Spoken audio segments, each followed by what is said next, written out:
नमस्कार, मैं हूं अंकुर और आप देख रहे हैं सत्य हिंदी का न्यूज बुलेटिन। एक नजर अब तक की सुर्खियों पर। नई शिक्षा नीति और ट्राई लैंग्वेज पॉलिसी को लेकर तमिलनाडु और केंद्र सरकार के बीच विवाद चल रहा है। इस बीच तमिलनाडु की स्टालिन सरकार ने राज्य के बजट से रुपए का सिंबल बदलकर तमिल भाषा में कर दिया है। तमिलनाडु में डीएमके की सरकार है और एमके स्टालिन यहाँ के सीएम हैं। सरकार ने 2025 के बजट में रुपए के सिंबल को देवनागरी और लैटिन से हटाकर तमिल सिंबल में कर दिया है। ये तमिल लिपि का अक्षर रुपए है। ऐसा पहली बार हुआ जब देश में किसी राज्य ने रुपए के चिन्ह को बदला है। बता दें, रुपए का चिन्ह देवनागरी लिपि के रा और लैटिन लेटर के आर को मिलाकर बना है, जिसमें एक वर्टिकल लाइन भी बनी हुई है। ये रेखा हमारे राष्ट्रध्वज तथा बराबर के चिन्ह को प्रतिबिंबित करती है। भारतीय सरकार ने 15 जुलाई 2010 को इस चिन्ह को अपनाया था। वहीं अब सवाल ये है कि स्टालिन का अगला कदम क्या हो सकता है, क्योंकि स्टालिन हिंदी बनाम तमिल लड़ाई को एक नए लेवल पर लेकर जा रहे हैं।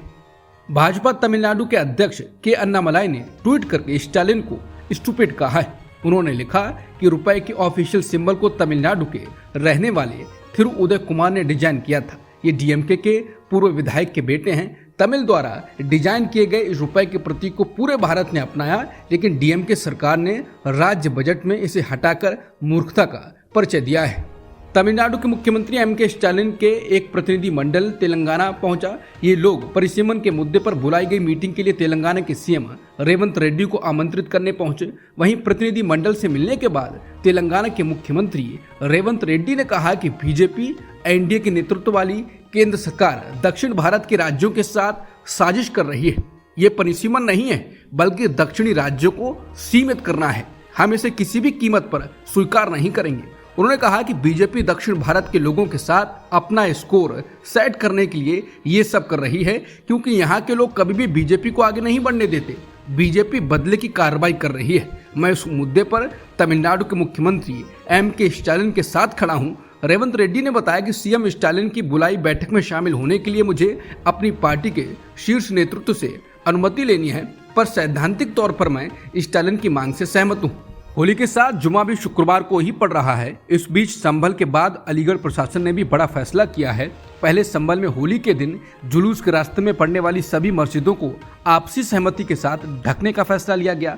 वहीं अब अलीगढ़ में भी ऐसा ही किया गया है। होली के दिन जुमे की नमाज भी है। ऐसे में अलीगढ़ पुलिस द्वारा मस्जिदों को तिरपाल से ढकवाने का काम शुरू किया गया है। ऐसा इसलिए किया जा रहा है ताकि मस्जिदों पर रंग न पड़े।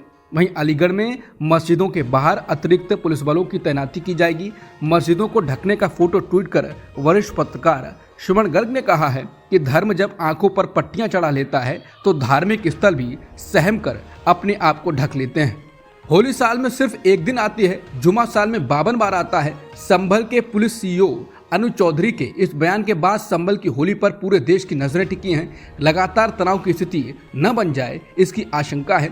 हालांकि किसी भी अप्रिय घटना को टालने के लिए जिले की मस्जिद कमेटियों ने जुमे की नमाज का वक्त बदलकर दोपहर 2:30 बजे कर दिया है। गौरतलब है कि शुक्रवार 14 मार्च को होली और रमजान के जुमे की नमाज एक ही दिन पड़ रही है। कानून व्यवस्था बनाए रखने के लिए पुलिस और पीएससी बटालियन के साथ 27 क्विक रिस्पांस टीम तैनात किए गए हैं। होली जुलूस के मार्ग पर स्थित सभी मस्जिदों को विशेष सुरक्षा घेरे में लिया गया है। प्रशासन ने इन मस्जिदों की दीवारों को बड़े पाइप और सफेद प्लास्टिक शीट से ढकने का इंतजाम किया है, ताकि किसी भी तरह के विवाद से बचा जा सके। सुरक्षा की निगरानी के लिए 250 सीसीटीवी कैमरे पहले से ही लगाए गए हैं और होली के दिन अतिरिक्त 100-150 कैमरे लगाए जाएंगे। पुलिस प्रशासन ड्रोन के जरिए निगरानी कर रहा है। शहर को 6 जोन और 29 सेक्टरों में बांटा गया है, जिनमें मजिस्ट्रेट और पुलिस अधिकारी तैनात किए गए हैं। यूपी के बाद अब छत्तीसगढ़ में भी जुमे की नमाज के समय में बदलाव किया गया है। छत्तीसगढ़ में वक्फ बोर्ड ने जुमा की नमाज के लिए समय बदलने का आदेश जारी किया। बोर्ड ने सभी मस्जिदों से 14 मार्च को होली के दिन जुमा की नमाज को 2 बजे से 3 बजे के बीच पढ़ाने को कहा है। वक्फ बोर्ड द्वारा जारी एक पत्र में लिखा है कि 14 मार्च को होली है और जुमा के दिन है। आम दिनों में मस्जिद में जुमा की नमाज 1 से 2 बजे के बीच होती है। उस दिन 2 से 3 बजे के बीच नमाज आयोजित की जाए, ताकि अमन चैन और भाईचारा बना रहे। समाजवादी पार्टी के विधायक अबू आजमी ने होली और जुमे को लेकर लोगों से अपील करते हुए कहा कि त्योहार को राजनीति में लाने की जरूरत नहीं है। अबू आजमी ने सभी लोगों से मिलकर अपने अपने त्योहार मनाने की अपील की है। उन्होंने कहा कि कल जिनका होली का त्योहार है उन भाइयों से निवेदन करूंगा कि जानबूझकर किसी पर रंग मत डालिए। नमाज घर में पढ़ी जा सकती है, लेकिन जुमे की नमाज मस्जिद में पढ़ना जरूरी है। सपा विधायक ने कहा कि मैंने मुस्लिमों से भी कहा है कि अगर रंग पड़ भी जाता है तो कोई झगड़ा लड़ाई मत कीजिए। हम अपने हिंदू भाइयों से निवेदन करेंगे कि कोई ऐसा काम मत कीजिए जिससे लड़ाई झगड़ा बढ़ जाए। बता दें, इससे पहले होली और रमजान को लेकर संभल में हुई शांति समिति की बैठक के बाद सीओ अनुज चौधरी ने कहा था कि होली का रंग लग जाने से जिसका धर्म भ्रष्ट हो रहा हो वो उस दिन घर से न निकले। हरियाणा के गृह मंत्री अनिल विज ने होली को लेकर एक बड़ा बयान दिया। उन्होंने कहा कि अगर कोई हिंदुस्तान में रह रहा है तो उसे ये समझना चाहिए कि ये हिंदुओं का देश है और यहाँ के लोग अपने त्योहारों को पूरे उत्साह और धूमधाम से मनाते हैं। अगर किसी पर रंग पड़ जाता है तो उसमें सहन शक्ति होनी चाहिए। विज ने स्पष्ट किया कि ये स्वयं होली नहीं खेलते हैं, इसलिए इस दिन घर में ही रहते हैं।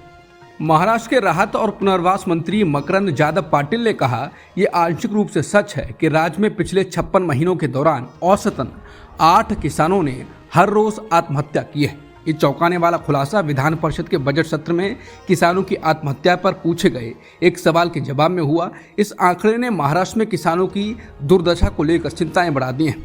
मंत्री द्वारा उपलब्ध कराए गए आंकड़ों के मुताबिक साल 2024 में मराठवाड़ा संभाग में 952, अकोला में 168, वर्धा में 112, बीड में 205 और अमरावती संभाग में 1069 किसानों ने अपनी जान दी।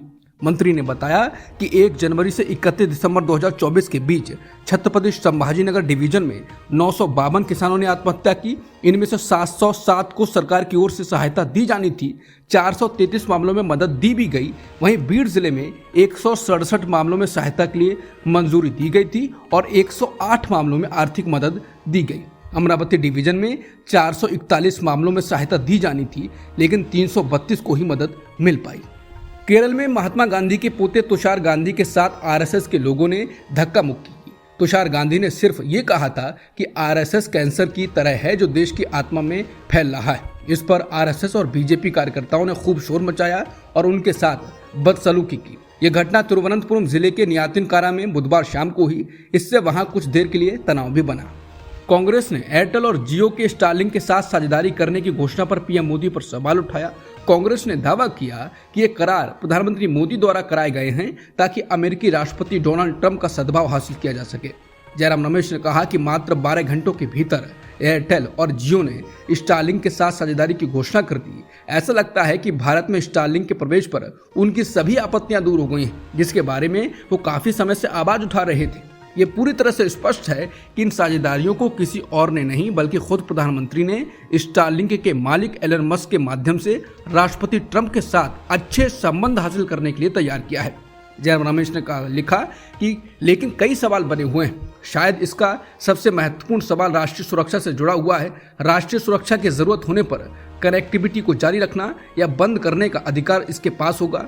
क्या ये स्टारलिंक होगा या इसके भारतीय साझेदार होंगे? बता दें, ये सवाल लगातार उठ रहे हैं कि क्या इस समझौते से हमारे देश की सुरक्षा खतरे में तो नहीं आ जाएगी। कुछ का कहना है कि एलन मस्क का अपना सैटेलाइट सिस्टम है और स्टारलिंक इंटरनेट सेवा आने से देश को 140 करोड़ भारतीयों का डेटा एलन मस्क के पास पहुंच जाएगा क्या, और फिर वो उस डेटा को किसी और को भी दे सकते हैं।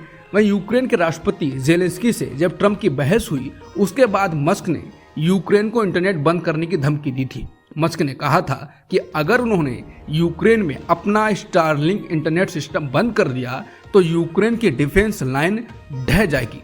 यानी मस्क भारत को भी कभी ये धमकी दे सकते हैं। वो एक व्यापारी हैं।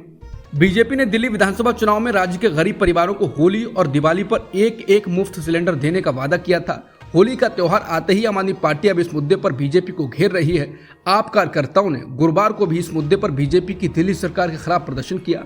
आप कह रही है कि अब होली आ गई है और दिल्ली वाले मुफ्त सिलेंडर का इंतजार कर रहे हैं। मोदी जी ने पहले महिलाओं को 2500 रुपए देने का जुमला दिया और अब इनका फ्री सिलेंडर का वादा भी जुमला साबित होने वाला है। वहीं बीजेपी ने इन आरोपों का जवाब दिया है। दिल्ली बीजेपी के प्रदेश अध्यक्ष वीरेंद्र सचदेवा ने कहा कि आतिशी और आप झूठ, अहंकार और टकराव की राजनीति करते हैं, इसीलिए दिल्ली की जनता ने इन्हें बाहर का रास्ता दिखा दिया है।